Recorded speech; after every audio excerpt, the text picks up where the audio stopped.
Muy buenos días a todos. Sed bienvenidos a este acto académico en torno a la obra del profesor Beneyto, La conquista, el imperio y la paz. Vitoria y Erasmo ante Carlos V. Permitidme que antes de dar comienzo al desarrollo de este acto, pues presente a los que ocupan esta mesa. Empiezo a mi izquierda con la profesora Consuelo Martínez Cicluna. Somos viejos amigos, nos conocemos, en un cierto sentido hay una relación incluso discipular, fue mi profesora, y ella es titular de Filosofía del Derecho de la Universidad Complutense. De hecho, fue la profesora titular, si no me equivoco, más joven de España. No digas eso, que me he quedado así. Bueno, Pues para presumir.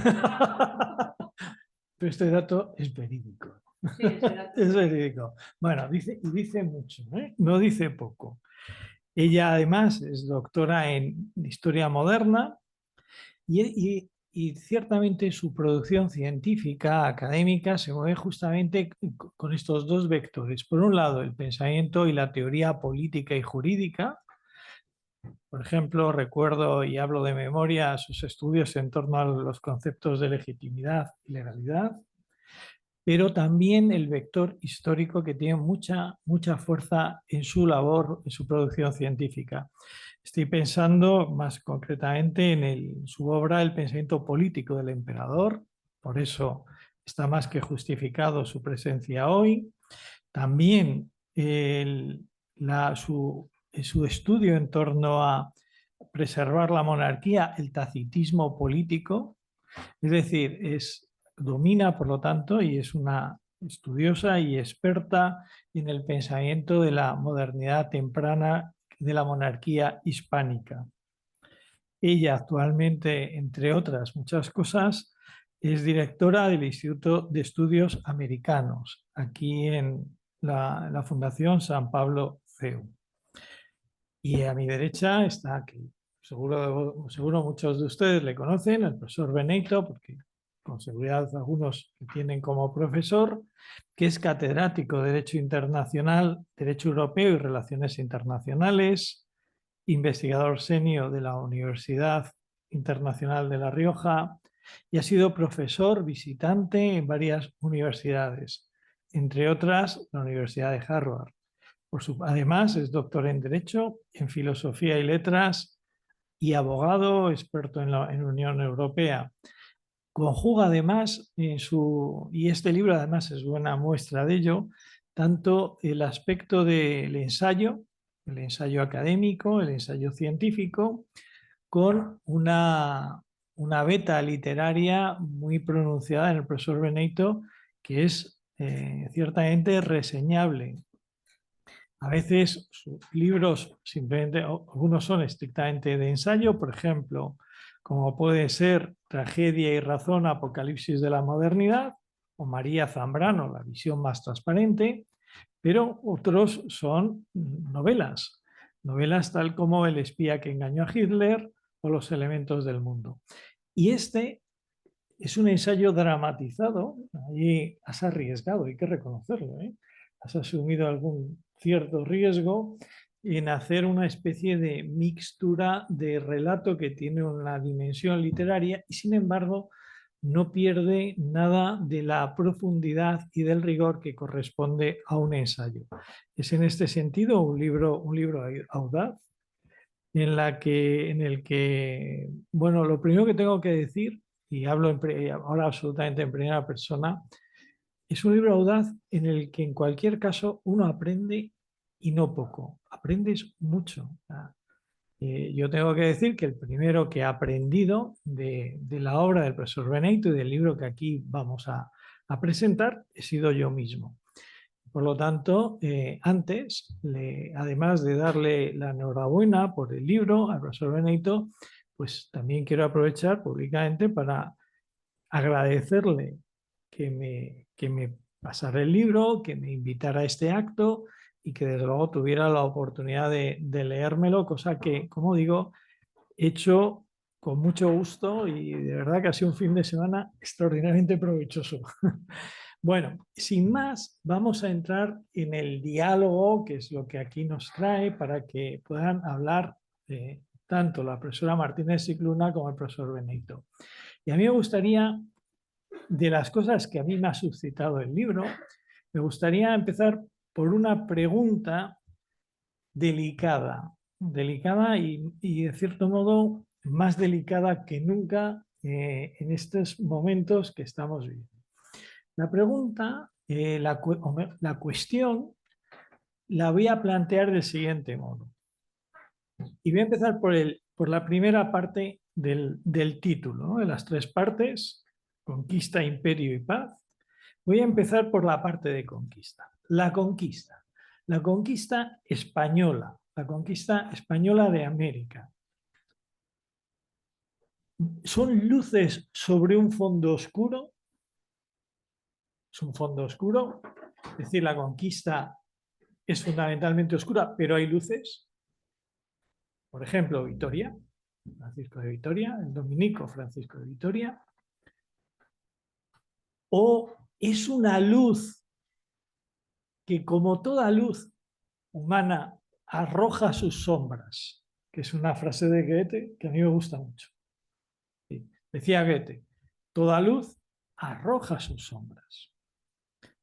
Pensemos Roma. Yo entiendo que es una luz para los pueblos que Roma conquistó. Ahora, si uno entra en la letra pequeña o no tan pequeña de la conquista romana, caramba, cuántas sombras. Pero en cualquier caso, yo creo que ninguno de nosotros diría que no fue una luz. En fin, podríamos hablar de Grecia, podríamos hablar de tantas cosas. Entonces, mi primera cuestión sería esta. La conquista española de América, ¿luces sobre fondo oscuro o luz que arroja sus sombras? Sí, creo que se ve bien, ¿no? Profesora Martínez Scicluna. Esto debe ser una venganza porque fue alumno mío, claro. Bueno, claro, yo dirijo aquí también, en esta casa, que fue la mía, estudié, me quedé inmediatamente profesora antes que la Complutense, el Instituto de Estudios Americanos. Acabamos de volver hace 2 semanas de Lima, donde han dado un reconocimiento en el Congreso de los Diputados de la República del Perú a la contribución de la Fundación Universitaria San Pablo, a esa contribución que tiene hacia lo que es Hispanoamérica. Entonces, claro, esto es una pregunta de pillar, ¿no? ¿Yo qué puedo decir? Yo lo que voy a decir es lo que implica mirar con los ojos de hoy en día. Si miramos con los ojos de hoy en día los imperios que se han sucedido en el tiempo, podemos cancelar esos imperios o podemos caer en lo que caen muchos que se creen que son cultos, en el presentismo, ¿no? El presentismo histórico, analizar con los ojos de hoy toda esa sucesión de imperios a lo largo del tiempo. Efectivamente, si miramos a Roma, cuyos legionarios, benditos legionarios romanos, en cuyo calzado traían el latín, traían la cultura y traían el derecho romano, ¿vale?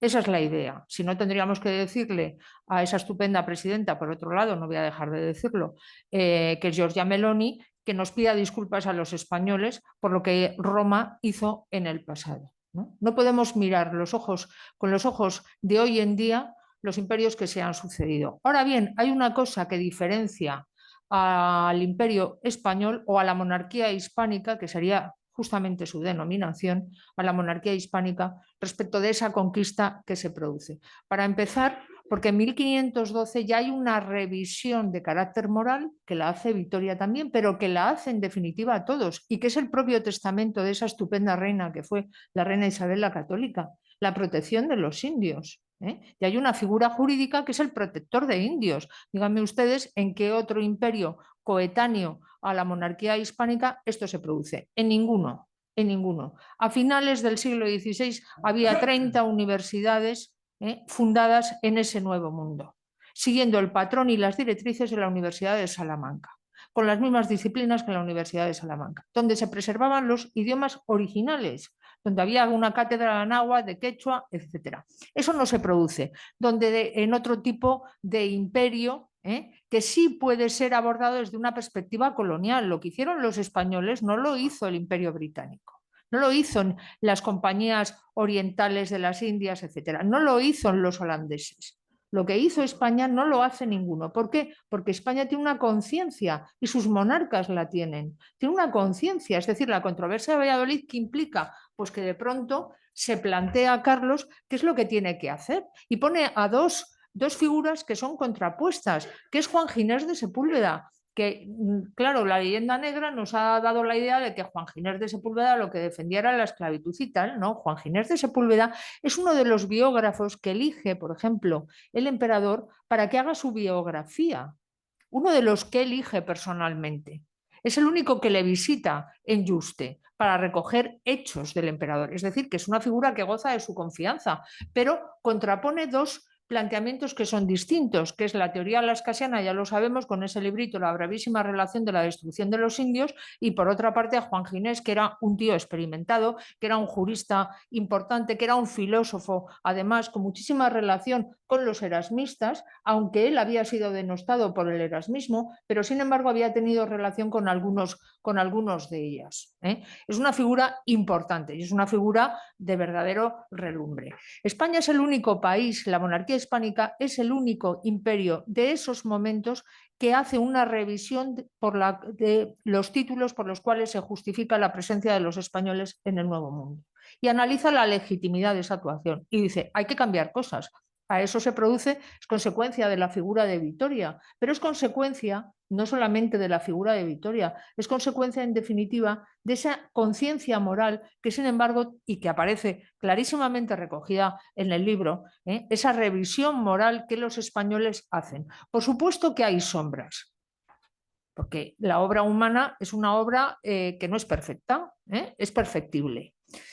Pero si yo tengo que analizar, y lo analizo en el contexto histórico en el que se produce, tendremos que decir que no son sombras, que son luces. Porque muchos de los idiomas se preservan, los idiomas originales. Porque lo primero que hacen las órdenes que van allí es recoger y establecer diccionarios y gramáticas. ¿Para qué? Para preservar ese conocimiento. Porque hay artesanos de origen de poblaciones indígenas cuyas profesiones, digamos, por decirlo en una utilización de un lenguaje moderno, se preservan y se mantienen. Hay una película, yo soy muy cinéfila, hay una película de este actor Kevin Costner, no la saga esta de Yellowstone, no, una película que pusieron en el cine y que yo esperaba la segunda y la tercera, pero parece que la cosa no pinta bien y no, que se llama Horizon. Horizon empieza con, no les voy a hacer spoiler, empiezo solamente por el comienzo, ¿no? Es una película que dura 3 horas, o sea que hay que aguantar. Pero bueno, está ya en plataformas de estas y tal. Y entonces empieza con un señor caído en el suelo y una iglesia derruida. Es que eso fue España. Esa iglesia, claro, cuando llegan los colonos van echando a los indios. Sin embargo, ¿qué es lo que hacen los españoles? Los integran. Todo ese rosario de misiones de lo que hoy es Estados Unidos y que fue España, son figuras que son importantes. Se preservan los idiomas, se preservan las poblaciones, se establecen escuelas donde los niños están siendo alfabetizados, se establecen universidades.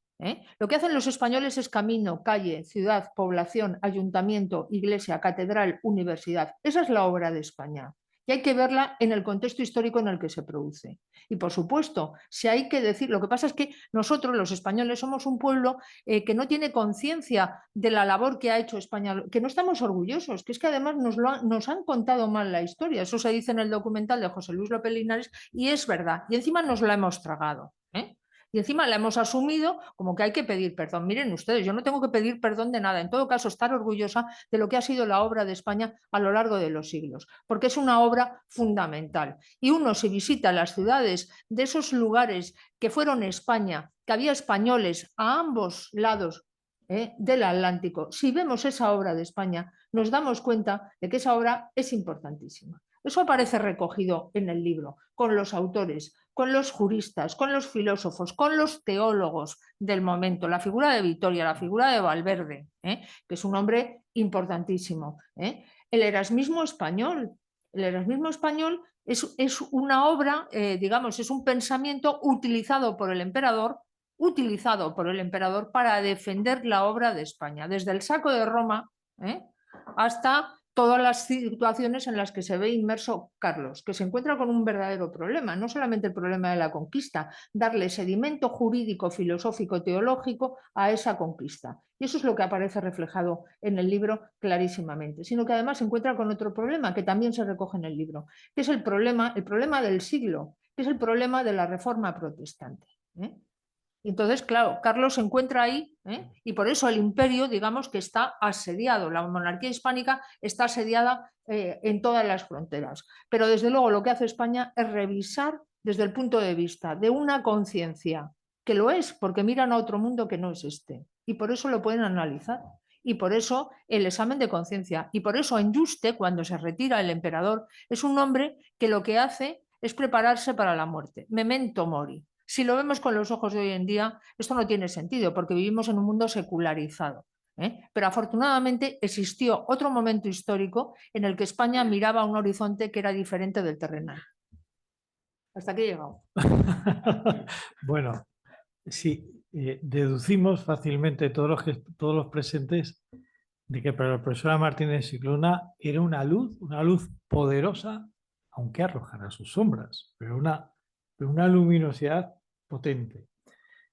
Tengo que decir que leyendo el libro, a mí no me es tan obvio que la posición del profesor Benito sea esa, sino que más bien puede ser más bien un fondo relativamente oscuro, no oscuro, no opaco del todo, y ciertamente no exento de luces poderosas que brillan justamente de un modo muy especial por el trasfondo más bien oscuro de la conquista. Esa es la impresión que, por ejemplo, yo más bien saco de tu obra. ¿Es así? Bueno, buenos días a todos y muchísimas gracias por estar aquí. No voy a entrar directamente a la provocación de Elio, que obviamente lo tenemos aquí y le he pedido que viniera y leyera el libro porque queremos tener un diálogo sobre diferentes aspectos. Quiero agradecer a todos los que estáis, de manera muy particular a Elio y a Consuelo. Como sabéis, Consuelo escribió hace ya unos años un libro maravilloso, que es El pensamiento político del emperador, que lo recomiendo porque verdaderamente es una inmersión en lo que significa Carlos V y en ese aspecto que es muy central en mi libro también, que es la relación con Erasmo y con los erasmistas imperiales, que era el entorno de Carlos V. Bueno, lo primero de todo, ¿por qué? ¿No? ¿Por qué en un momento dado me decido a escribir este libro, que obviamente lleva su tiempo, lleva su trabajo y su fascinación también, ¿verdad? Porque los tres temas, digamos, el de la conquista de América, el del imperio de Carlos V y el diálogo, el debate sobre la guerra y la paz, encarnado en las figuras de Erasmo y de Vitoria, pues es absolutamente central en la primera mitad del siglo XVI, obviamente, pero sigue siendo central desde la modernidad en todo Occidente y en nuestra historia. Entonces, en realidad, como siempre ocurre, y Elio ha hecho mención a ello, uno lo que quiere en esta vida es aprender, ¿no? Y lo que le gusta es aprender. Entonces, como muchas otras personas, pues sentimos la curiosidad de conocer mejor. ¿Cuál fue el verdadero pensamiento del emperador? ¿Cuál fue la obra de España a través del descubrimiento, la conquista? Y todos sabemos que hubo un momento determinado en el cual Felipe II prohibió hablar de conquista, ¿no? Y era poblamientos. Y también este tema central para la historia de las ideas políticas, que es el debate sobre la guerra y la paz, los límites a la guerra justa, todo eso está ahí detrás. Y obviamente mi interés viene desde el derecho internacional, aunque me interesa la filosofía de la historia, la teoría política, el estudio de las ideas políticas desde siempre, Pero la figura central aquí es Vitoria. Vitoria como fundador del derecho internacional, y en realidad esto es una reflexión y una revisión sobre esos fundamentos del derecho internacional. Bueno, ¿en qué contexto se enmarca este libro? Curiosamente, paradójicamente y muy interesantemente, Vitoria lleva 30 años volviendo a estar en el centro de una muy profunda revisión que se ha hecho sobre la historia del derecho internacional. Y gente tan diversa como la filosofía crítica más de izquierda en Estados Unidos y en los países europeos, gente como Habermas, que no sitúa en esa línea, pero o los que han sido más tradicionales, digamos, defensores de la figura de Vitoria, lo han vuelto a poner en el centro de las cuestiones que hoy en día sacuden a gran parte de, digamos, la polarización ideológica en Occidente, pero también de la reflexión académica. Lo hemos visto con reflejos políticos, en el caso del presidente de México, lo hemos visto en la fuerte crítica que hay a los imperios. Entonces, ¿a mí por qué me ha interesado? Me ha interesado porque quería conocer más a fondo los argumentos de unos y de otros, quería conocer mejor la obra de Vitoria, quería conocer mejor la obra de Erasmo y quería conocer mejor el pensamiento de Carlos V. Y esa es la vía, digamos, curiosidad intelectual, ¿no? Por supuesto que yo creo que obras como Hispanofobia de Roca Barea o la extraordinaria obra de Marcelo Gullo o los documentales de José Luis López Linares y Hispanoamérica son necesarios para contrarrestar una militancia que ha sido la de la leyenda negra en contra de lo que ha significado la empresa de España en América. Esa es una tarea necesaria. Yo he ido a ver 4 veces el documental de Hispanoamérica y en las 4 me he emocionado profundamente.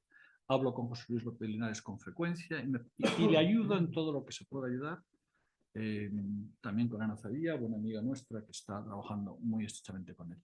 Pero creo que eso es un trabajo que hay que hacer independientemente de lo que yo llamaría el coraje del matiz.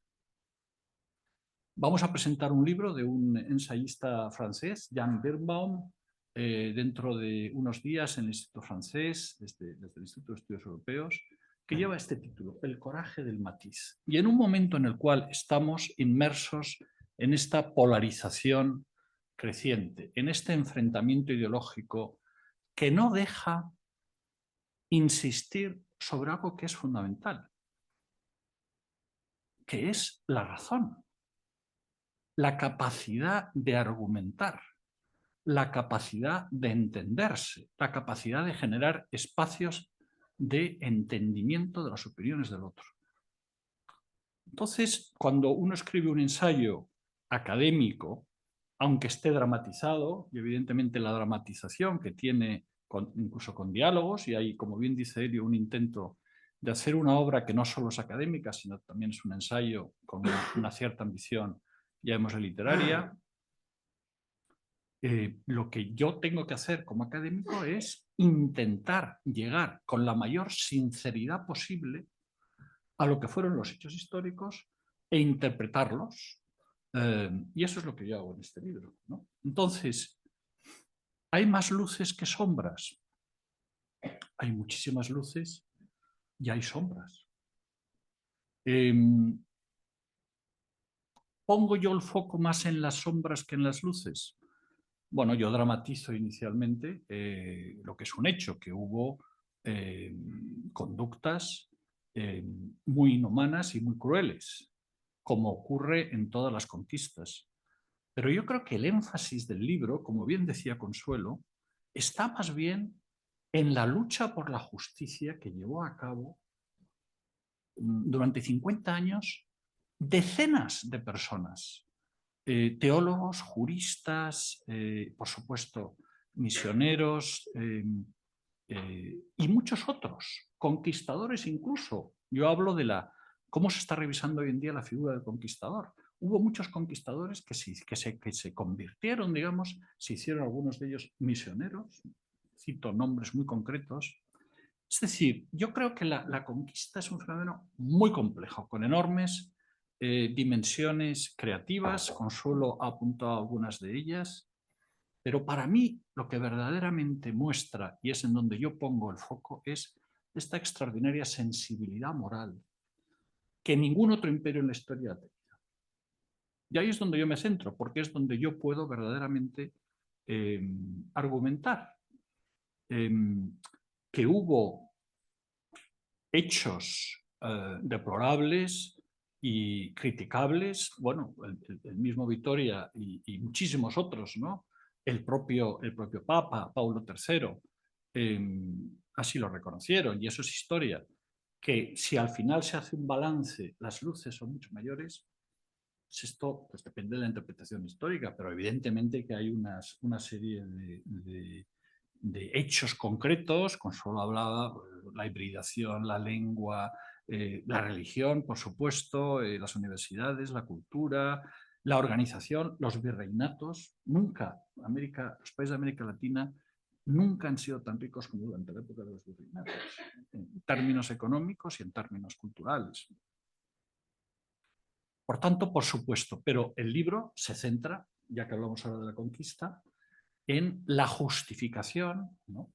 En la justicia de la conquista. Y ahí es donde Vitoria ocupa un lugar central como precursor, padre, fundador del derecho internacional. Y desde ahí todo lo que se ha hecho en el derecho internacional ha seguido la narrativa que trajo Vitoria. No solamente contestar a las preguntas aquí del inquisidor que nos ha tocado. Bueno, vamos a ver. La figura de Vitoria, que aparece en el libro, además, es una figura que es esencial, ¿no? Porque esa es la que marca el hilo de continuidad de esa revisión moral, ¿no? Que se subraya en el libro, ¿no? Porque el profesor Benito dice: en su dimensión más profunda, el pensamiento de Vitoria tenía una preocupación moral y religiosa. Eso es lo esencial, dice. Vitoria se ocupó de dotar de un fundamento más amplio la legitimidad del poder, cuestionando la autoridad universal del Papa y del Emperador, la justicia de los supuestos títulos jurídicos de la conquista y la licitud de la apropiación por los españoles de las tierras recién descubiertas en el Nuevo Mundo. Es el que establece el fundamento. Me voy a meter en un tema que no es mío, pero no quiero que sea visto como un intrusismo profesional, pero es el verdadero creador del derecho internacional. Dice: Vitoria es el primer pensador de la globalización en clave moderna. El profesor salmantino reinterpretó el jus gentium de la época romana y medieval y lo convirtió en un instrumento útil para explicar y darle un sentido a la inesperada realidad de un mundo desconocido. Claro, hemos pasado de lo que es la donación, ese primer tratado por el cual un papa de origen español, Alejandro VI, divide el Nuevo Mundo entre castellanos y portugueses, que decía Camões: castellanos y portugueses, españoles somos todos.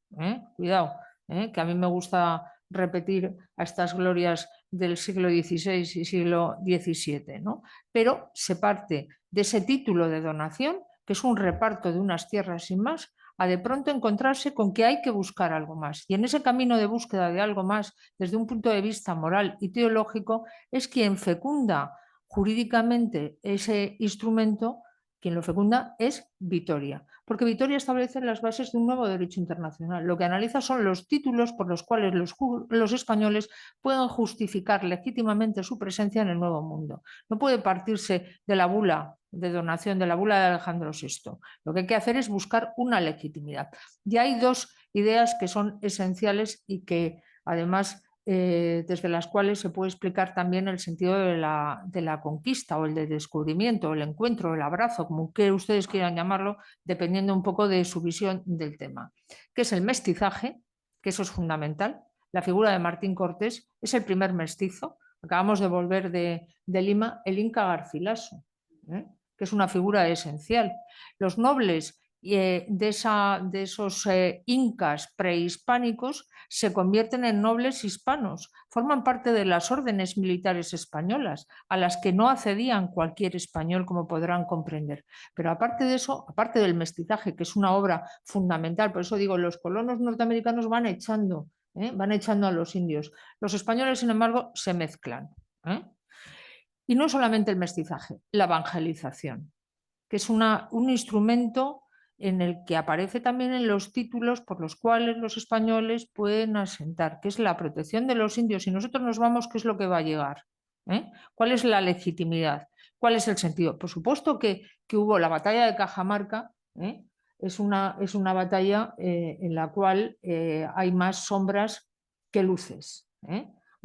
Ahora bien, los españoles, los que acompañan a Cristóbal Colón y los 12, los que acompañan a Hernán Cortés y los 12 que acompañan a Pizarro no hubieran hecho la obra que hacen o no hubieran llegado hasta donde llegan si no hubieran encontrado un apoyo en esas mismas poblaciones indígenas, porque no había una identidad jurídica ni una identidad que tuviera conciencia verdaderamente de serlo. No había el reconocimiento de una persona en cuanto tal, con derechos, tienen los mismos derechos que los españoles, exactamente igual. Si los españoles no tienen los derechos que hoy se supone que tenemos o que aparecen por lo menos recogidos constitucionalmente, es porque en esos momentos no se reconocen otros, lo cual implica que los derechos de los indígenas son los mismos que los derechos de los españoles y que por lo pronto adquieren una personalidad que no tienen, un concepto de persona que no tienen con anterioridad, y una identidad, porque no hay identidad de ese continente. Hay unos pueblos que mandan y otros pueblos que están sometidos. Véanse ustedes también, como soy cinéfila, ya me lo perdonarán ustedes, la película, la de Mel Gibson, ¿cómo se llama? Apocalipto. Esa es la idea. Y el grito es Castilla y Tlaxcala. Ese es el grito que Hernán Cortés y la población que le acompaña, la figura del cacique que le acompaña, entre otras cosas, que es una palabra de origen mexica, no es una palabra que tuviéramos en nuestro propio diccionario, ¿no? Por supuesto que hay sombras, pero hay muchas luces, porque hay que verlo en el contexto histórico, sobre todo la figura de Vitoria, que aparece claramente recogida en el libro y que es una figura que ustedes tienen que contemplar en el contexto histórico, y que plantea además, porque el profesor Benedito lo subraya en la página 75, yo los libros me los leo y los machaco, porque los libros están para subrayarlos, para machacarlos y tal, si no es como si no se hubieran leído. Y el profesor Benito plantea una serie de interrogantes que me parece que son fundamentales. Dice, a pesar de las abundantes preocupaciones jurídicas y morales, a pesar de las leyes que se aprobaron, a pesar de la seria inquietud del emperador, ni la moral y la religión, ni el derecho y la autoridad de los enviados y plenipotenciarios del César Carlos pudieron impedir las atrocidades cometidas por los conquistadores y colonos. Efectivamente que hubo atrocidades. ¿Y por qué no se pudieron impedir? Porque el hombre es como es. Y la humanidad, lo estamos viendo todos los días, no necesitamos reflejar, etcétera. El español, el británico del siglo XVI, pues tiene las mismas taras porque la humanidad es imperfecta. Y evidentemente, a pesar de esas fronteras, de esos baluartes, de esas leyes y tal, pues se cometieron excesos, evidentemente. Pero hay que verlo en el contexto histórico. ¿Actuaron las reglas morales y jurídicas como un freno e impidieron actos de mayor oprobio? Probablemente sí. Yo tengo que responder por lo menos a esa pregunta.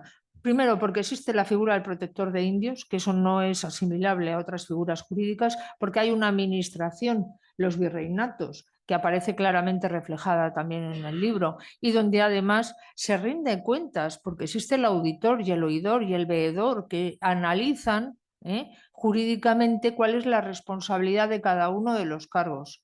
Si hiciéramos lo mismo con algunos de los políticos actuales, no sé dónde iban a estar. Perdónenme ustedes. Y te dejo, Elio, enseguida. Claro, la clave es la dignidad humana, la racionalidad humana, la dignidad humana y la universalidad. Y eso es Vitoria. Y eso es Vitoria tomando a Santo Tomás, porque Vitoria es el primero que introduce.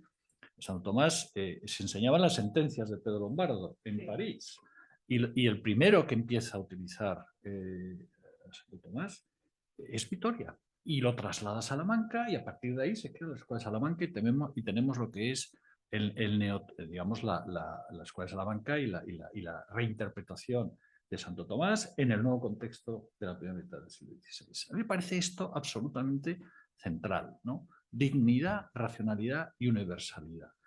Y por tanto, hay unas leyes de Indias en 1542 que ponen en cuestión el sistema de encomiendas, prácticas que no son aceptables desde el punto de vista de la moralidad humana.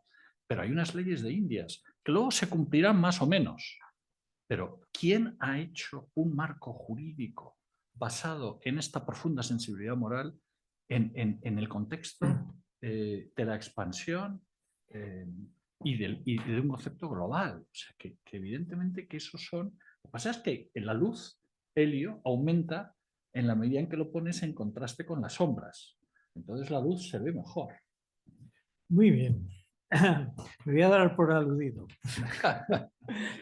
Está saliendo, y además con toda justicia, la figura de Francisco de Vitoria. Es verdad, y en el libro se refleja muy bien el carácter crucial y esencial del pensamiento de este dominico español, de Burgos, que sea posiblemente de padre vitoriano, pero y yo creo que se le está haciendo justicia. Ahora bien, aquí me surge una cuestión que es trascendental y que voy a intentar saber transmitir al público que nos acompaña. Es la siguiente. El profesor Beneyto habla de la dignidad, racionalidad y universalidad como elementos constitutivos de la obra de Vitoria. ¿Qué percibo yo de tu planteamiento y del libro? Percibo que, en cierto modo, la importancia de Vitoria es como la de ser, de alguna manera, un precursor, vamos a llamarlo, del pensamiento moderno e ilustrado.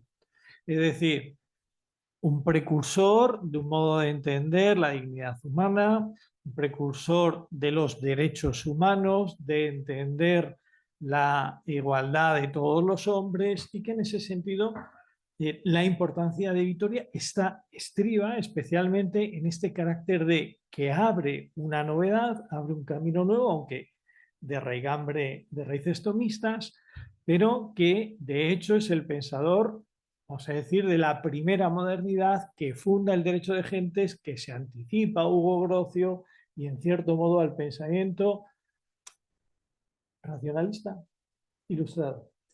Es decir, la idea del derecho natural como un derecho, sobre todo un derecho racional. ¿Cuál es la cuestión que a mí me suscita esto? Y es lo siguiente. En el pensamiento de Joseph Ratzinger y de Benedicto XVI hay un juicio histórico que consiste en lo siguiente. Para el anterior Papa, el problema de la modernidad es que esa razón, vamos a llamar razón ilustrada, esta idea de dignidad, racionalidad y universalidad que mencionaba el profesor Beneyto, al desprenderse de su matriz teológica, o si queréis, de la ayuda de la gracia y de la revelación, creyendo que iba a actuar y que iba a mantenerse en el tiempo históricamente como una fuerza autónoma y por lo tanto separable de su raíz teológico tomista, vamos a decir, eso se mantendría en el tiempo. Y en cambio, Benedicto XVI lo que dice, no, esa racionalidad, esa lucha por la dignidad del hombre, por la razón humana, por una razón universal, por una igualdad de todos los hombres, derechos humanos, desprendida de su matriz teológica, está llamada al fracaso. Es más, fracasa históricamente y nosotros somos contemporáneamente testigos de ese fracaso. Pero claro, en cierto modo el profesor Beneyto dice, no, el mérito de Vitoria es iniciar, en cierto modo, este proceso de autonomización de la razón humana respecto de sus bases, vamos a llamarla medievales, más teológicas y basadas en la revelación. Es un tema es absolutamente central y, perdón, Consuelo, pero creo que estás tocando en el nervio del asunto. Es un teólogo jurista. Y fíjate que en todo momento hablamos del teólogo jurista.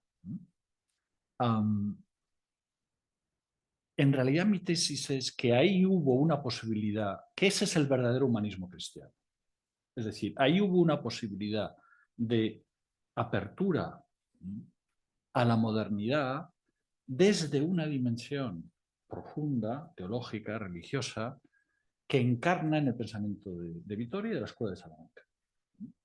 Y por tanto, la interpretación de decir, no, es que este es el primer modernizador, neutralizador, secularizador, etcétera, que es una cierta interpretación a la que hace Carl Schmitt o la que hace Álvaro Dors en relación a Vitoria, creo que no es correcta. Yo creo que aquí hay la posibilidad de un pensamiento humanista cristiano que después, sin embargo, que va a tener una enorme dimensión. En realidad, cuando hablamos de la obra de la conquista, y más que la conquista, lo que significa después, ¿no?, la empresa española en América Latina, creo que está enmarcada dentro de este contexto del humanismo cristiano, muy representado por la Escuela de Salamanca, en donde en realidad es teólogos y juristas. Es decir, ahí no se ha producido la separación que efectivamente, ¿no?, el análisis histórico.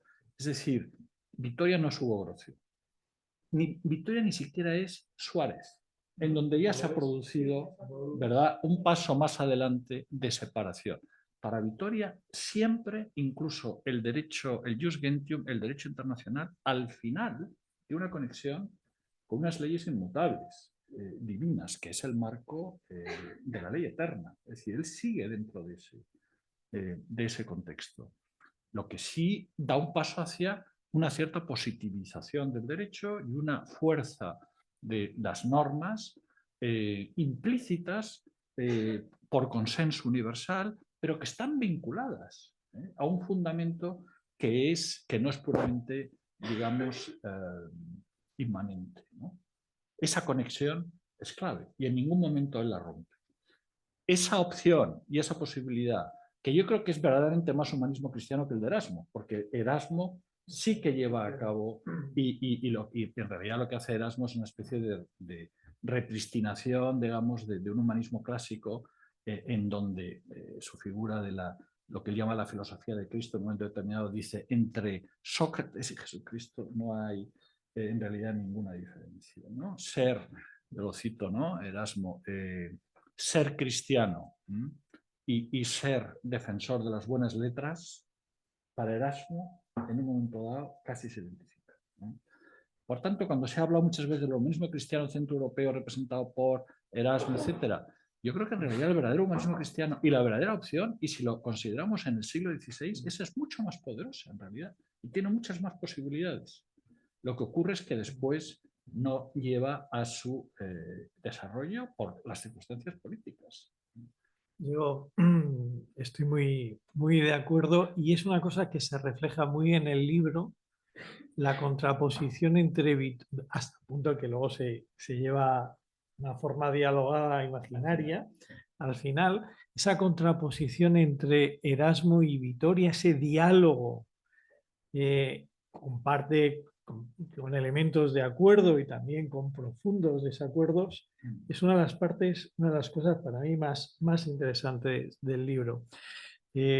Respecto de este tema. Sí, yo estoy totalmente de acuerdo con el planteamiento de José Benito, porque efectivamente Vitoria es así. En Grocio, sin embargo, Grocio dice, el derecho natural existiría en la hipótesis de que Dios no existiera.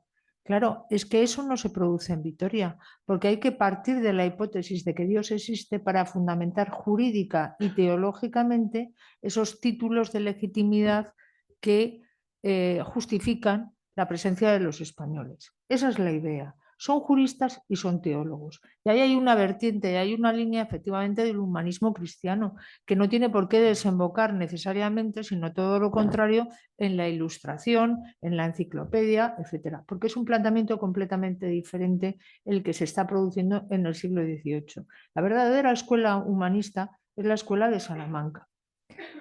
Erasmo es una figura que es el Lutero que no da el paso adelante. esa es un poco...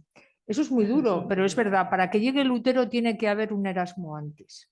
Para que llegue Lutero, con toda su pasión y su forma de encarar esa idea, ¿no? El profesor Benito lo señala claramente, ¿no? Que es la gran tragedia del siglo, ¿no? Es la tragedia del siglo, ¿no? Es la ruptura religiosa, la reforma, ¿no?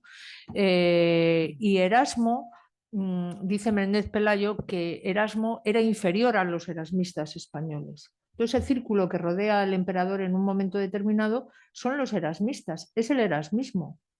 Son esas figuras, Alfonso de Valdés, que es el traductor de las cartas latinas del emperador, que está cuando ya Lutero, cuando se produce ese encuentro entre la figura de Carlos y la figura de Lutero. Y Carlos, que es un hombre de palabra, de verdad, o sea, es que es un hombre de palabra, decide mantener la vida de Lutero y no acabar con él.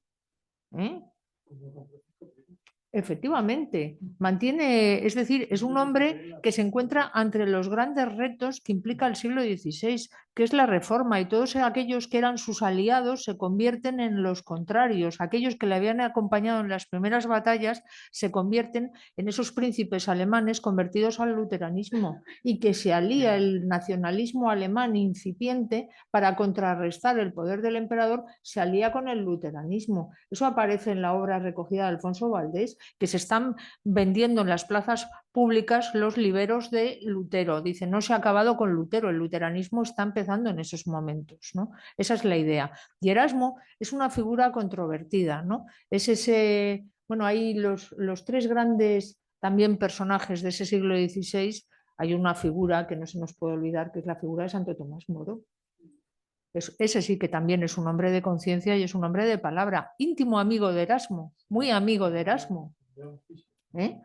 Y realmente es el hombre que no quiere firmar el acta de ratificación por el cual el reconocimiento de Enrique VIII, que pasa de ser ese hijo fiel de la Iglesia a convertirse en todo lo contrario. Claro, es que ese es el problema del siglo. La gran tragedia del siglo que seguimos afrontando, no se nos olvide, es la reforma.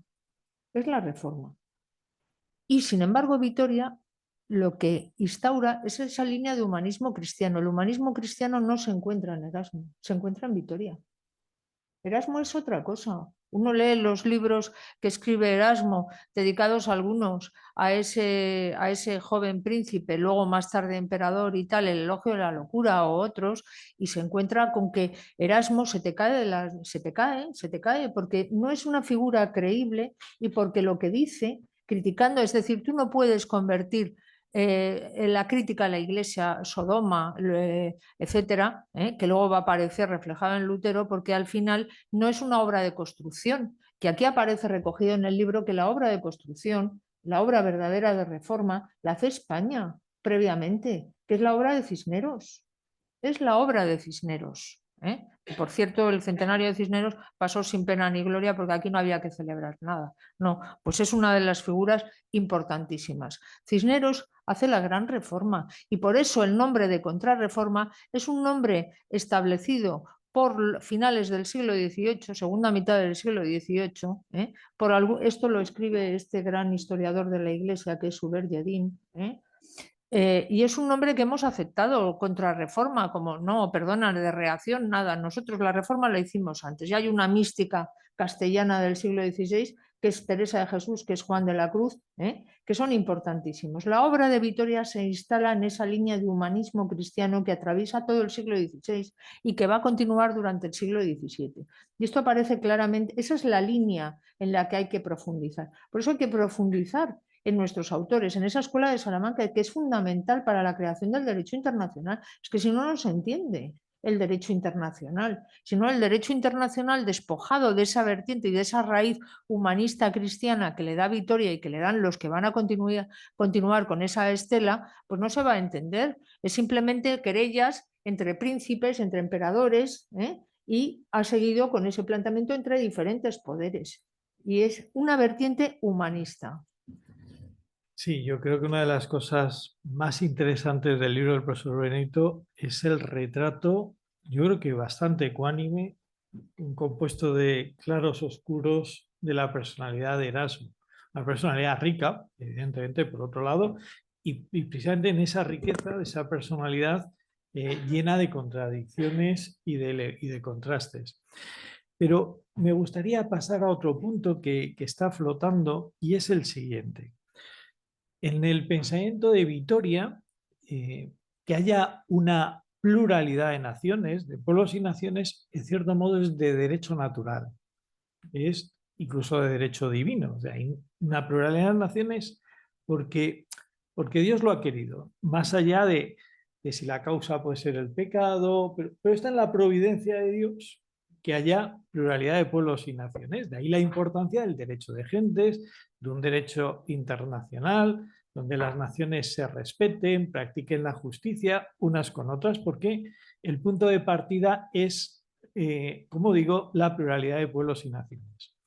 Frente a esta concepción vitoriana, vamos a llamarla más realista, también que se puede apoyar perfectamente Santo Tomás, está digamos, un partido que está muy bien traído también en el libro, imperialista.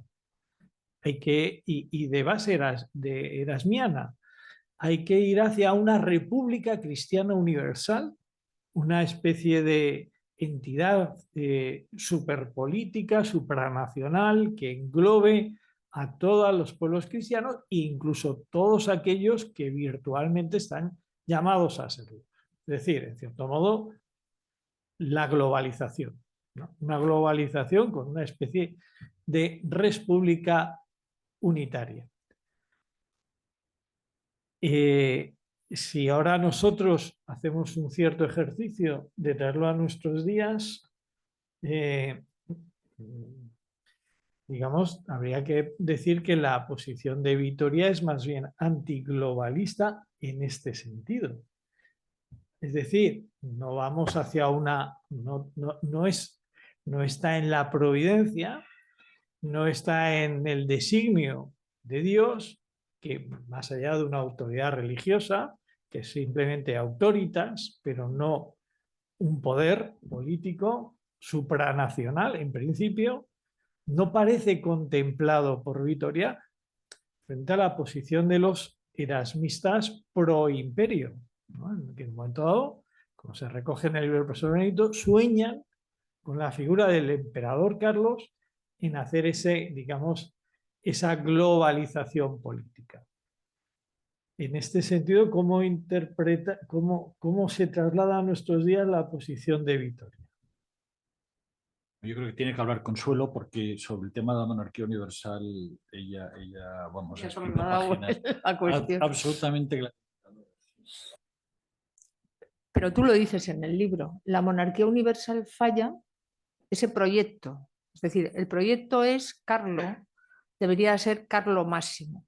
Aparecen las crónicas recogidas como Carlo Máximo, opuesto a la figura de Carlo Magno, ¿no? Que tantos dominios ha heredado y tal, ¿no? Y entonces es el cardenal Gattinara y los erasmistas españoles los que acuñan esa idea efectivamente de imperio, y entonces Carlos debería ser el primus inter pares, ¿no? Debería de ser ese príncipe que estaría por encima de todos los demás. Claro, esta idea de monarquía universal se opone a los problemas con los que se va a encontrar con esa tragedia del siglo, que es la Reforma, con la figura de Lutero. ¿Con qué más problemas se va a enfrentar? Con dos reyes que no están por la labor, que es Enrique VIII, en el momento en que se convierte en jefe de la Iglesia de Inglaterra, y con la figura de Francisco I, que aparece descrito en algunas de las obras de Alfonso de Valdés, ¿no? Porque la figura de Francisco I de Francia pues es una figura realmente, es un príncipe maquiavélico. Y Carlos llega a retarle en el campo del honor, ¿no? O sea, para que comprendamos que es que Carlos, cuando se va a Yuste, se lleva un libro de caballería. O sea, él pasa de ser un rey medieval, que ha heredado todo y tal, y de pronto se encuentra con que es el rey de una edad moderna donde se ha sentado el absolutismo, y no son solamente absolutistas los reyes españoles, sino todo es el contexto del momento, y con que tiene que dar solución a un problema. Los príncipes alemanes que se le ponen, en fin, tal, nacionalistas de pronto. El problema de Flandes, que se va a convertir con el transcurso del siglo XVI pues en ese Vietnam español, ¿no? Hay que comprenderlo. Y que es su patrimonio, es el patrimonio borgoñón, ¿eh? Y todo va cayendo. Ese proyecto de monarquía y luego el papado.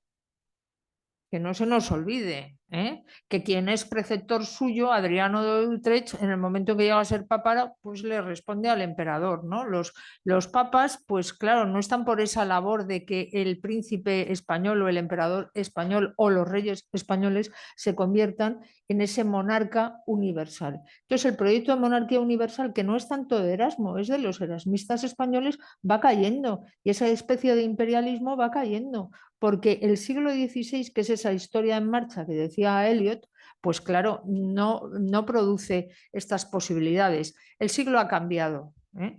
Y ese siglo se encuentra con esas grandes controversias. España además tiene otro problema, que es el aposentarse en ese nuevo mundo, que dar una estructura administrativa a ese nuevo mundo, que continuar con esa idea de dar cohesión jurídica, política, administrativa a esos reinos que se mantienen como reinos separados, hay que recordarlos, en una monarquía hispánica, que es una monarquía polisinodial. Sus problemas son otros y Carlos va a tener que replegarse en el interior.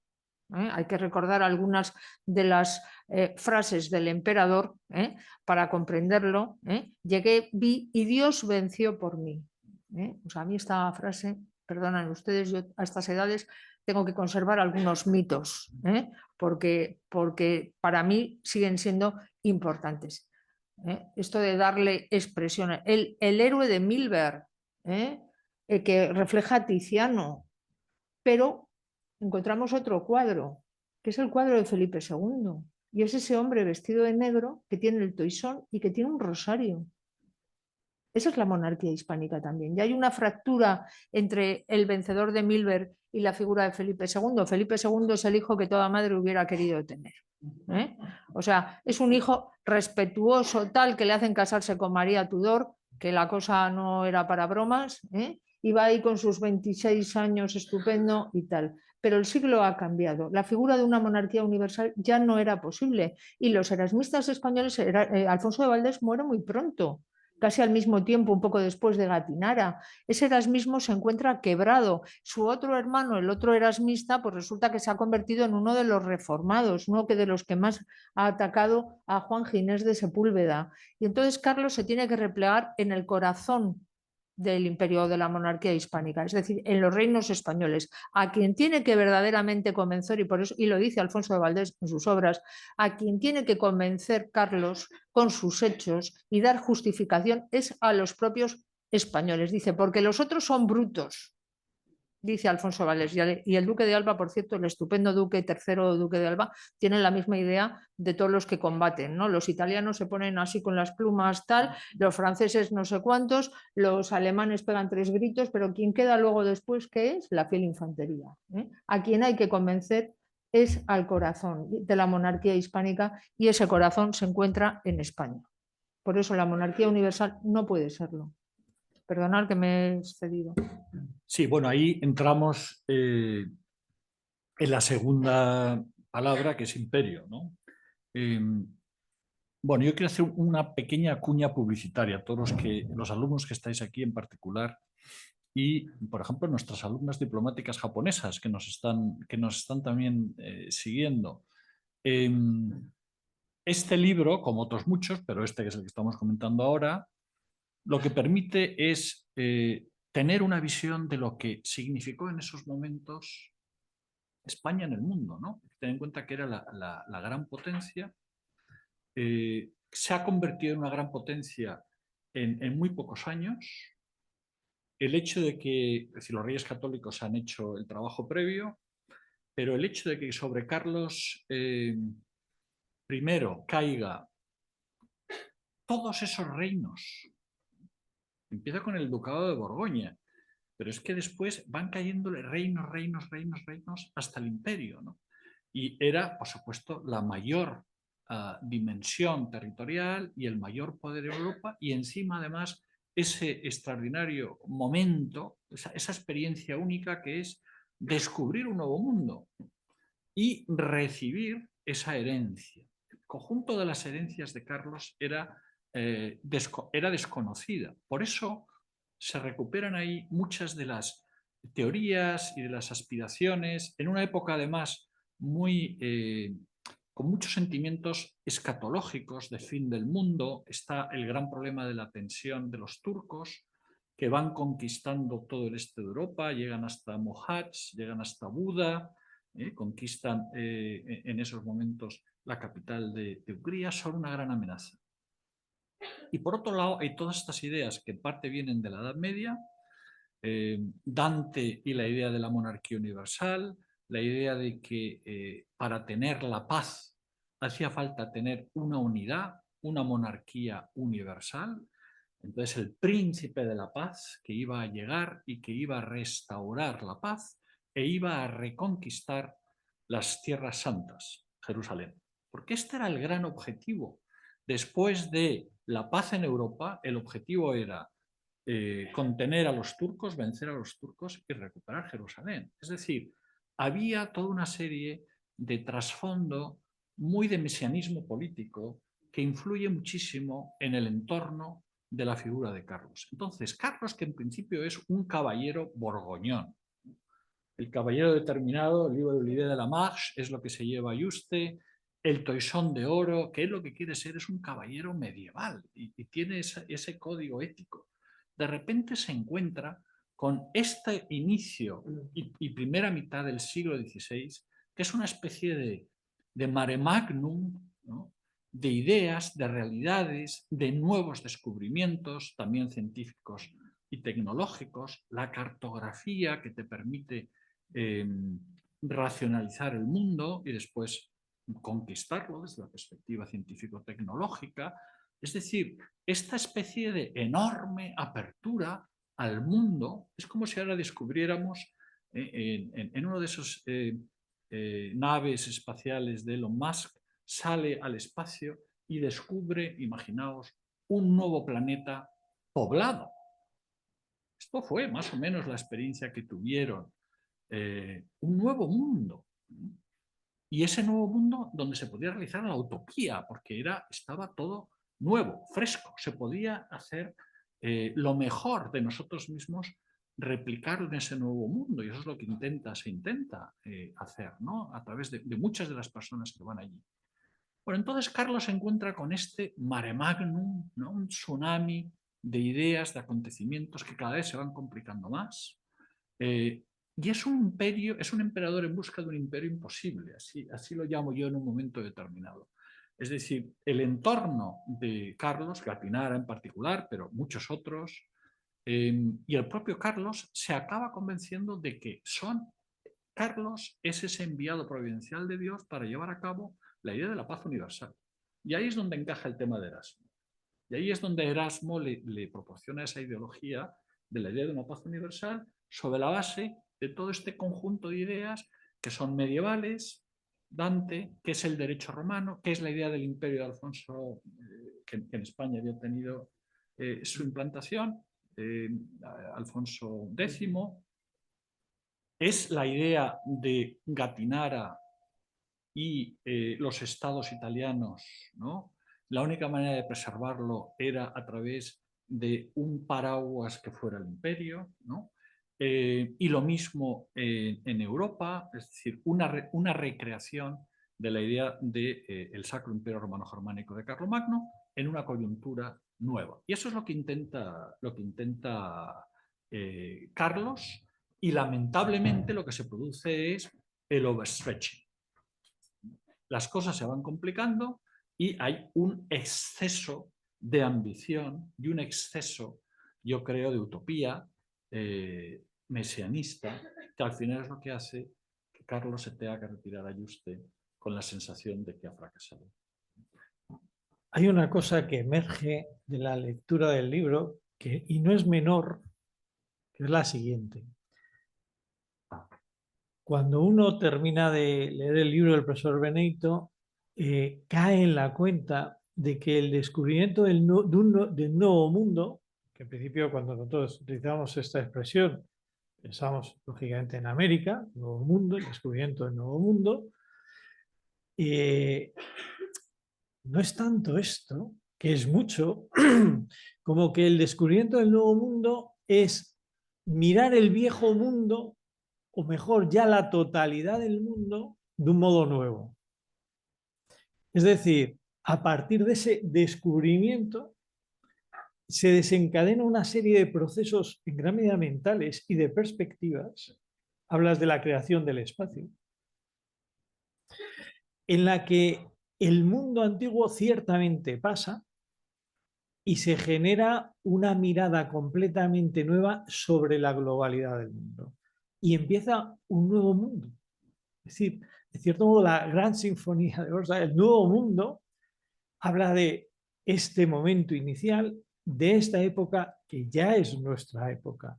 Nosotros vivimos en esta novedad del mundo que marca indudablemente un antes y un después.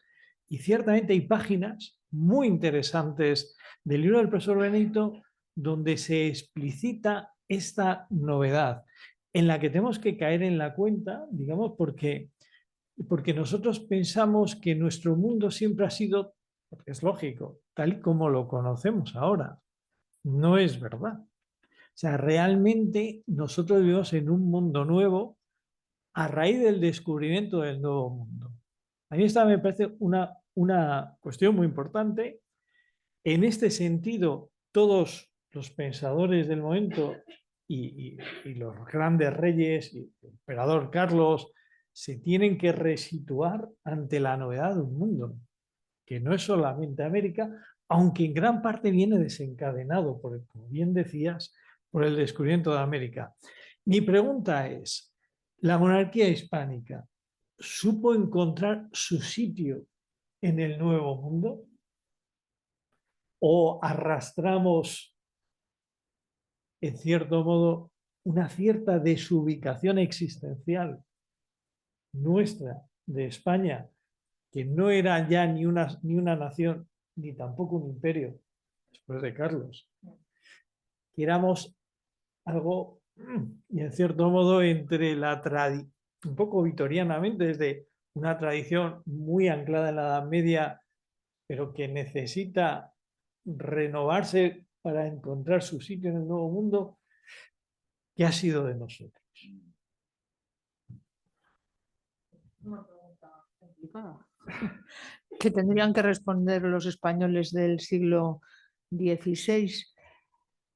¿Qué es lo que hacen los españoles? Reflejar mucha de la estructura administrativa, jurídica que tienen en España, ¿no? Los virreinatos es el representante real, pero con una organización administrativa donde se recogen y donde tratan de recoger algunos de los problemas con los que se enfrentan, ¿no? He hablado de esa figura del protector de indios, pero hay esas figuras del auditor, el veedor, etcétera, que analizan la responsabilidad jurídica y política que tienen cada uno de los que forman parte de la administración real, que responden de sus hechos allí, de los que han reflejado y que son además, digamos que funcionarios y que son meramente temporales, que no son cargos a perpetuidad, que saben que dura un lapso de tiempo y que al terminar ese lapso de tiempo tienen que responder.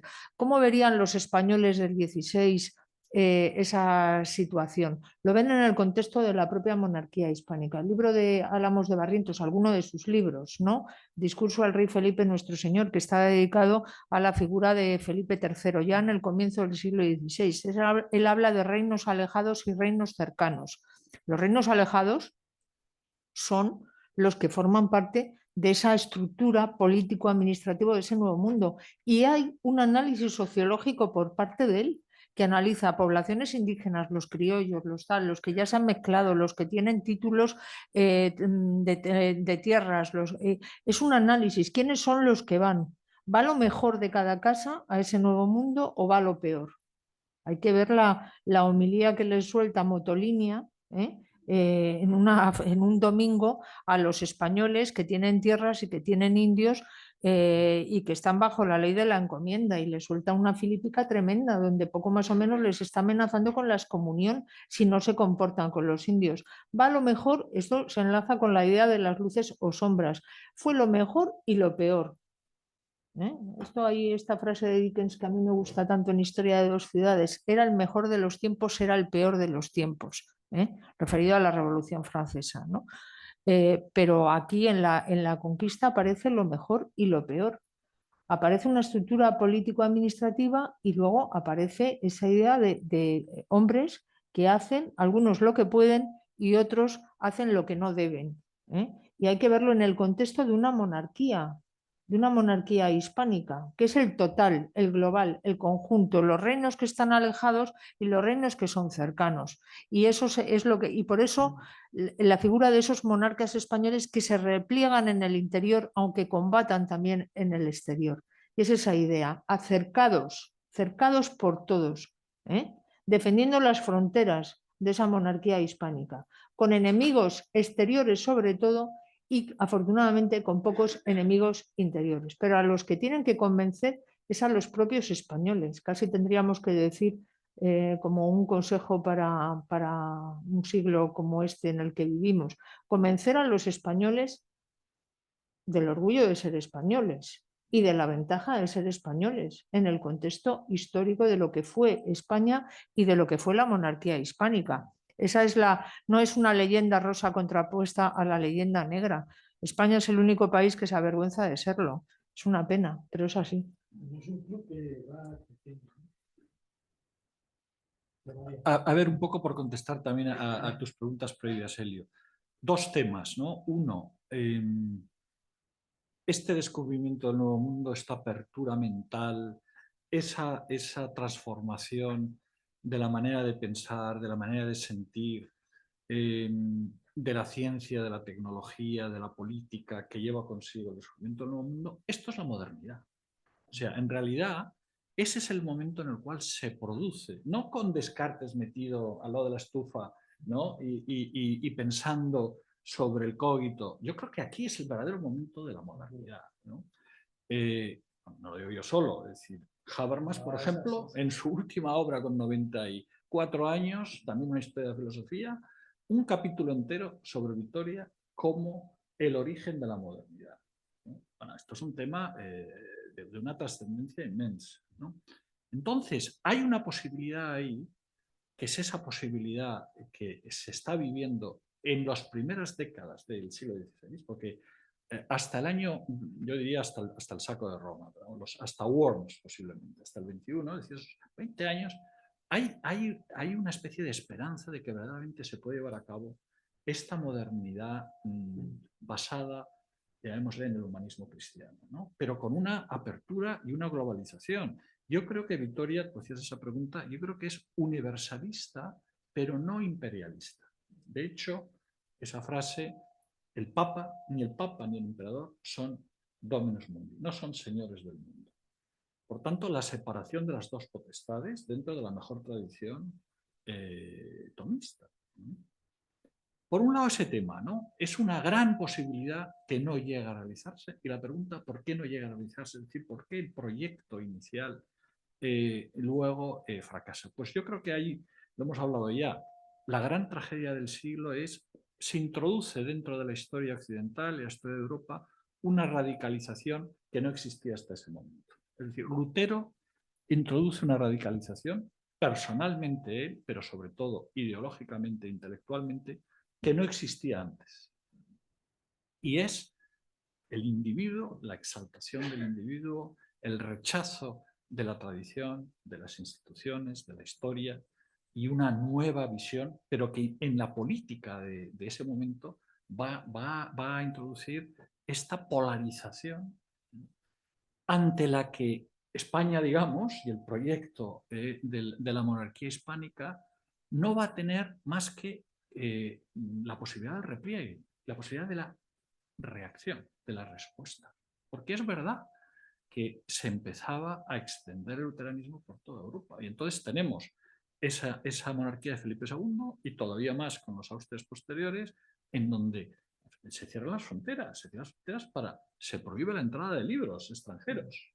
Es decir, hay un repliegue mental para defender una serie de principios y yo creo que ahí se produce, en vez de ese momento creativo, ahí hay un momento progresivamente, tú lo decías ahora, donde todos empiezan a ser enemigos, donde los Austrias quieren mantener, ni siquiera dinásticamente consiguen la buena relación con los Austrias de Viena, y hay una progresiva erosión y una especie de cerramiento, ¿no?, de España sobre sí mismo, que al final llevará. Esa es mi interpretación de lo que ocurre en ese momento, ¿no?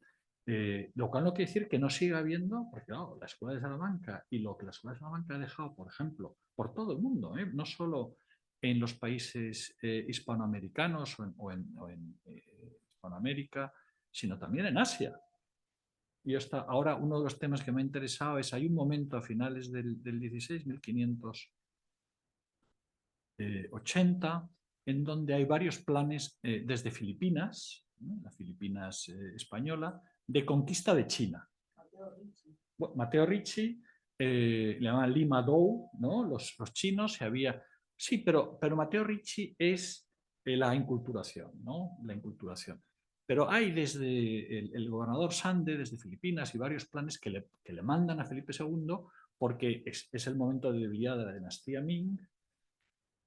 Bueno, pues lo curioso es que el argumentario de los que están a favor y en contra de la invasión de China, que se estudia y se hacen planes concretos, se mandan a Felipe II, Felipe II dice, esto es absolutamente, esto sí que es overstretching, ¿no? Esto es excesivo. Además está con la idea en ese momento de la Armada Invencible y de la conquista de Gran Bretaña, ¿no? Entonces eso era excesivo. Pero los argumentos a favor y en contra de si esa guerra puede ser justa o no son los de la Escuela de Salamanca y los de Vitoria. Es decir, ahí hay una expansión de los conceptos de legitimidad, de los conceptos de legalidad, incluso de la teoría física, porque la Escuela de Salamanca es la primera que desarrolla también una teoría gravitacional que después va a influir sobre Newton, o en cuestiones relacionadas con, por supuesto, en economía. Es decir, el libro maravilloso de la Hutchinson, ¿no? Pero después todos los demás que han estudiado el origen de la teoría cuantitativa del dinero en la Escuela de Salamanca, ¿no? Y cómo eso influye posteriormente en todo el desarrollo del liberalismo. Y eso es un área también enormemente interesante. Bueno, todo esto para un poco mostrar la riqueza que tiene, ¿no? Esto no es más que una cata, ¿no? Es una cata en un mundo verdaderamente ilimitado, enormemente interesante, y que somos nosotros, son nuestras raíces. Es decir, lo que no podemos es cortar nuestras raíces, que es el gran problema, porque es el que tú estabas y Consuelo también. Nos dedicamos a segar nuestras raíces, no conocer de dónde venimos, no conocer lo que se ha pensado, lo que se ha hecho, lo que se ha creado históricamente, y esa profunda sensación de ahistoricidad, ¿no?, decía Ortega, que tiene el español, que es un poco negarse a sí mismo, porque estás negando tu propia historia, que en realidad vemos que es de tal enorme riqueza. Muy bien, pues toca ir acabando, pero en ejercicio de mi magnanimidad voy a dejar 2 preguntas por parte del público. Los 2, ya no hay más. Adelante. Buenos días, agradecer este espacio de reserva intelectual. Así que, bueno, mi pregunta va en relación a la figura de Vitoria y su innegable, entiendo que referencia como judeoconverso. Es decir, en la mejor tradición española de pensamiento judeoconverso, me refiero a Alonso de Cartagena, a su padre Santa María y a Luis Vives. ¿Hasta qué punto, más allá del pensamiento tomista, influyó esa corriente judeo-conversa de pensamiento? En Vitoria, quiero decir. Bueno, Sí, está bastante demostrado que la madre era judeo-conversa, ¿no? Compludo. Por en realidad Francisco de Vitoria no se llama Francisco de Vitoria, ¿no? Se llamaba Francisco de Arcas y Compludo.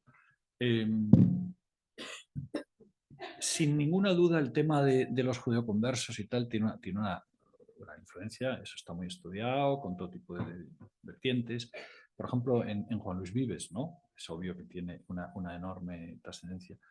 Es decir, ¿hasta qué punto? Claro, la pregunta tiene muchas dimensiones. ¿Los judeoconversos estaban más abiertos, digamos, hacia una interpretación más humanista, más clásica, vinculada también al conocimiento o al interés por las lenguas? Es decir, esa parte de curiosidad intelectual que Vitoria tiene y desarrolla en París, en la Sorbona, en donde se lea todos los clásicos y luego los cita con mucha frecuencia. Es decir, Vitoria es un tomista, pero es un humanista también, que es esa la síntesis interesante, ¿no?, que él hace. ¿Hasta qué punto eso tiene que ver con el mundo judeoconverso? Es algo que a mí se me escapa. Que Vitoria, sabemos que Vitoria no dejó nada escrito. Él decía que, eso está muy bien, para los profesores universitarios que nos dedicamos a esto, dice, no, ¿para qué voy a escribir si lo que hacen es copiarse unos a otros? Y entonces lo que hicieron fue los alumnos tomarle las relectios, ¿no? Las relecciones, los apuntes de clase y las relecciones sobre todo. Entonces no hay ninguna referencia de Vitoria ni de su entorno al tema de los judeoconversos, ¿no? Él conocía bien la Biblia y era un estudioso en la mejor tradición, digamos, del humanismo bíblico, ¿no? De hecho, hay referencias a Erasmo en sus relecciones, en donde incluso en la etapa ya más posterior y de mayor crítica en España a Erasmo, después de esos primeros años de gran éxito, él sigue diciendo que como erudito filólogo, pues lo que ha aportado es muy interesante, ¿no? Y de hecho, como ha investigado don Juan Belda, la teología positiva que luego desarrolla, la teología de los lugares teológicos, lo que se llama teología positiva, que luego desarrolla Domingo de Soto y que es tan importante para Trento, que es el reconocimiento de los lugares históricos, no solo, o sea, la Biblia entre ellos, la tradición, pero todos, ¿no? Eso está en Vitoria. Y eso tiene mucho que ver con la renovación de los estudios clásicos y no sé si algo con lo que en Alcalá se está haciendo, que es la Biblia políglota y la recuperación de todo ese mundo con la importancia del hebreo. Él no fue un gran hebraísta, pero tenía un gran respeto, como se ve, por los hebraístas, digamos, y la vuelta, ¿no?, el gran mensaje de Erasmo, la vuelta a las fuentes. Eso, desde luego, él lo había absorbido, ¿no? Pero sí, es una perspectiva que yo no he tratado. Después de haber escrito el libro, pensé, debería de haber mencionado o investigado un poco más las raíces judeoconversas de Vitoria, que posiblemente han tenido una influencia en su psicología. Muchas gracias. Una referencia, me refería igualmente al tema del concilio de Basilea, que evidentemente trae en el tiempo anterior, pero que de alguna forma parece que él resuelve, ¿no?, algunas de las cuestiones que dejamos planteadas ahí, ¿no? Y que, bueno, no solo Cartagena inicia y después probablemente, ¿no?, Vitoria parece que, ¿no?, con su pensamiento puede dar solución definitiva a lo allí planteado, ¿no? Pero bueno, es un tema ya más amplio.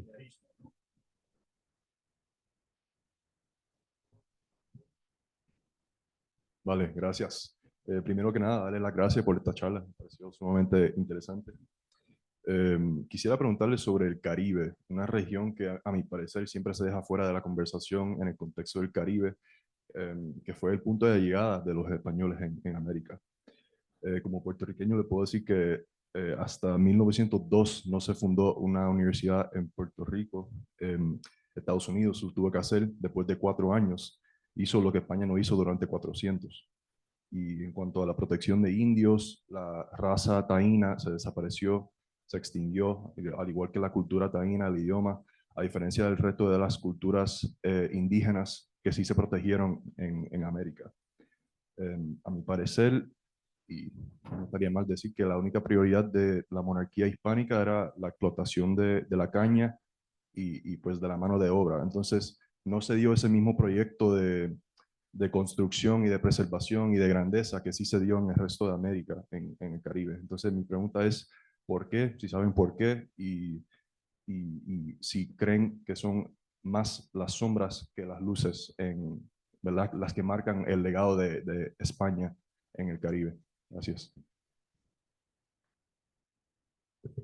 Bueno, yo tengo sangre cubana, ¿eh? O sea, que algo me ha llegado, ¿no? Pero yo ya le he respondido, o sea, yo creo que hay más luces que sombras, ¿eh? Y que la obra humana es perfectible. Y evidentemente, o sea, la obra humana hay que verla en ese contexto histórico, ¿no? Usted dice que la cultura taína, etcétera, se preservó lo que se pudo preservar con los hombres que había en el siglo XVI y con los que existían en el siglo XVI. La única universidad más antigua de Asia es una universidad fundada por los españoles, que es la Universidad Santo Tomás de Manila. La Universidad Santo Domingo, que es la más antigua de la República Dominicana, es una universidad fundada. Usted dice que los estadounidenses hicieron lo que los españoles en 400 años no han hecho. Veo que está muy contento con la obra de los norteamericanos. No. No. Bueno, pues habrá que analizar, a lo mejor, ¿no? Usted es joven y lo podrá analizar en el contexto de este siglo XXI, qué es lo que los norteamericanos han hecho, por ejemplo, con Puerto Rico. Acaba de salir elegido un presidente en Estados Unidos que había un comentarista en uno de sus tal diciendo que la basura de Puerto Rico o algo por el estilo, ¿no? Bueno, pues esa es lo que se espera de los nuevos presidentes norteamericanos, sin entrar en el tema de fondo, que a mí no me gusta ni uno ni la otra. Por supuesto, la otra no me gusta en absoluto, pero este uno no me gusta nada, ¿eh? Simplemente por esa forma de denostar precisamente a los pueblos hispanos, ¿no? O sea, esa es la obra de Estados Unidos. Si lo analizamos al final del siglo XXI, que le conservará la vida a Dios seguro para esos finales del siglo XXI, veremos qué es lo que hace Estados Unidos con Puerto Rico y cómo trata a Puerto Rico y al resto de los países hispanoamericanos. Gracias. Yo te lo dejo, Elio.